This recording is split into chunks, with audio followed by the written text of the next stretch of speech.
అందరికీ నమస్కారం. ఆరాధన ఛానల్‌కి స్వాగతం. ముందుగా అందరికీ తొలి ఏకాదశి శుభాకాంక్షలు.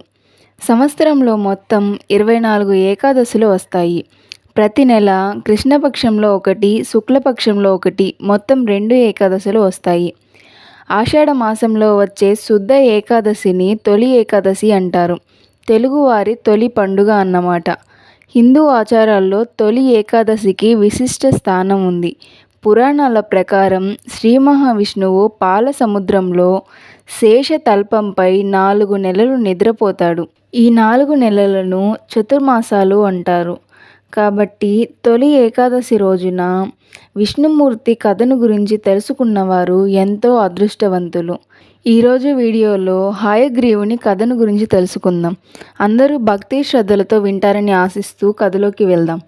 పూర్వం గుర్రపు తల ఉన్న హయగ్రీవుడు అనే ఒక రాక్షసుడు దేవిని గురించి తీవ్రంగా తపస్సు చేశాడు.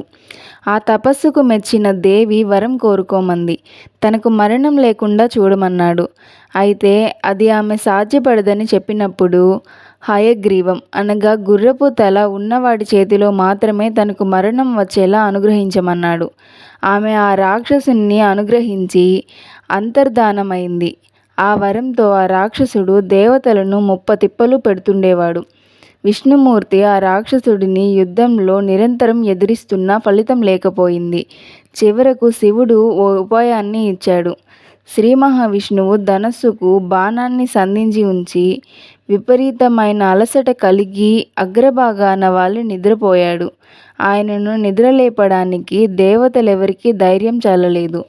అయితే ఆ దేవతలంతా ఓ ఆలోచనకు వచ్చి వంబ్రి అనే ఓ కీటకాన్ని పంపి ధనస్సుకున్న అల్లెతాడును కొరకమని చెప్పారు. అలా చేస్తే తాడు వదులై విల్లు కదిలి విష్ణువుకు మెలకువ వస్తుందని వారి ఆలోచన. అయితే ఆ పురుగు తాడును కొరకగానే దేవతలు ఊహించని విధంగా వింటికి ఉన్న బాణం విష్ణువు మెడకు తగిలి ఆ దెబ్బకు విష్ణువు తల ఎటో ఎగిరి వెళ్ళింది. దేవతలు అంతటా వెదికారు కానీ ఆ తల కనిపించలేదు. బ్రహ్మదేవుడు వెంటనే దేవిని గురించి తపస్సు చేశాడు. అప్పుడు ఆమె ప్రత్యక్షమై ఒక గుర్రపు తలను తెచ్చి విష్ణుమూర్తి శరీరానికి అతికించమని చెప్పింది. దేవతలు అలాగే చేశారు. ఆ హయగ్రీవం అతికిన విష్ణుమూర్తిలో మళ్ళీ జీవం వచ్చి లేచాడు. ఆ లేచిన రోజే శ్రావణ పూర్ణిమ. ఆ తరువాత హయగ్రీవుడిగా మారిన విష్ణుమూర్తి రాక్షసుడిని సులభంగా జయించాడు. దేవి శక్తి మహిమను, శ్రీ మహావిష్ణువు తత్వాన్ని ఈ కథ తెలియజెప్తుంది. అందుకే శ్రావణ పూర్ణిమ నాడు హయగ్రీవ జయంతి కూడా జరపడం కనిపిస్తుంది. హయగ్రీవుడు హయశీర్షగా కూడా పిలువబడుతున్నాడు. హయము అనగా గుర్రము, హయశీర్షుడు అనగా గుర్రపు తల కలవాడు. తెల్లని తెలుపు మానవ శరీరం, గుర్రం యొక్క తల, 4 చేతులు, శంఖము, చక్రము పై 2 చేతులలో కలిగియుండును.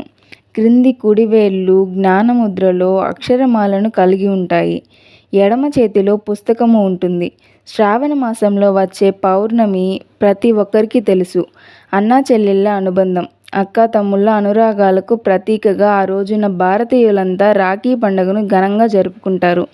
కానీ ఆ రాఖీ పండుగ రోజున మరో ప్రత్యేకత కూడా ఉంది.